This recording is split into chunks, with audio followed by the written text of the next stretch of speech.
Good morning, good afternoon, good evening, everyone. I'm Kennedy, and I'm with my partner, Maria Virginia. We're going to show you our modifications and findings from using MRW's paper, A Contribution to the Empirics of Economic Growth. We use MRW's paper, A Contribution to the Empirics of Economic Growth, as our main reference. In MRW's paper, they examine the solo model to also include the accumulation of human capital and physical capital. According to Catherine Grant, in her report, the contribution of education to the economic growth, investment in secondary education provide a clear base to the economic development, much more than can be achieved by universal primary education alone. In our paper, we use this as our econometric model. According to Mankiw, Weil, and Romer's research, there is a correlation between economic growth with investment rate and human capital in a positive significant, while with initial year and population growth shows as negative significant. In this study, we will regress tables 2, 3, 4, 5, and 6 of Mankiw, Weil, and Romer's paper to show whether the data we use is in accordance with the theory of Mankiw, Weil, and Romer's paper. Table 1 presents regressions of the log of annual growth of GDP per labor on the log investment per GDP, log of labor plus depreciation, and the log of average years of schooling. In this table, we inserted updated data, different time range, and as well as regional group into the augmented solo model as demonstrated by the paper.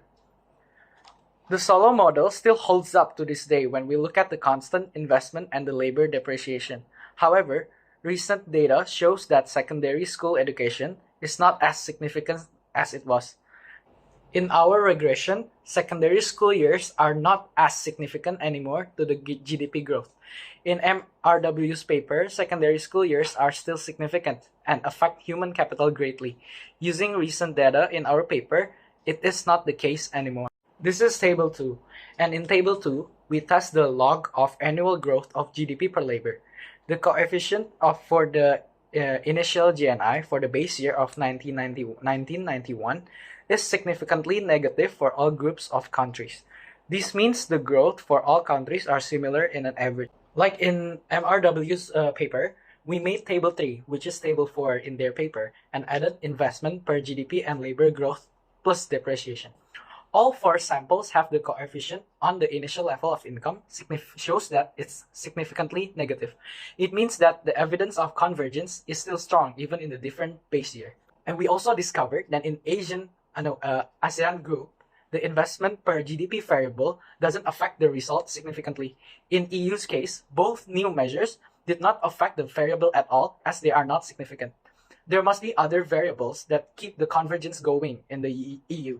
The inclusion of investment and labor only fit the regression for APEC and the world. Okay, so this is Table 4. In Table 4, which is Table 5 in MRW's paper, we add school as an addition to human capital. The value of school is the value of secondary education in this case. In this table, it shows that secondary education no longer affects countries in 3 samples. However, it still affects GDP if we look at the world as a whole. Our group hypothesized this is due to the growth of GDP is more affected by higher education than secondary, with the recent data, which is tertiary education. This confirms the findings of Catherine Grant in her journal, as stated in the part where we talk about the literature. Like MRW's paper stated, the addition of the new variable, which is school, still lowers the coefficient of the initial income.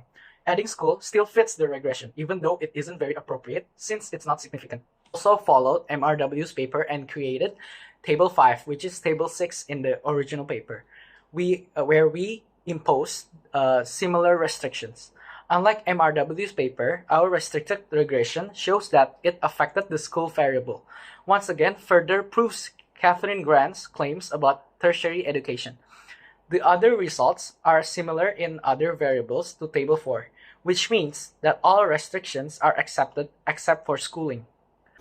This paper only feature suggests that territory education is as important to capital as any other variables. It can really alter one's country economy by a lot. However, we do think that MRW's paper need to add tertiary education to account if we are going to update the time period of research.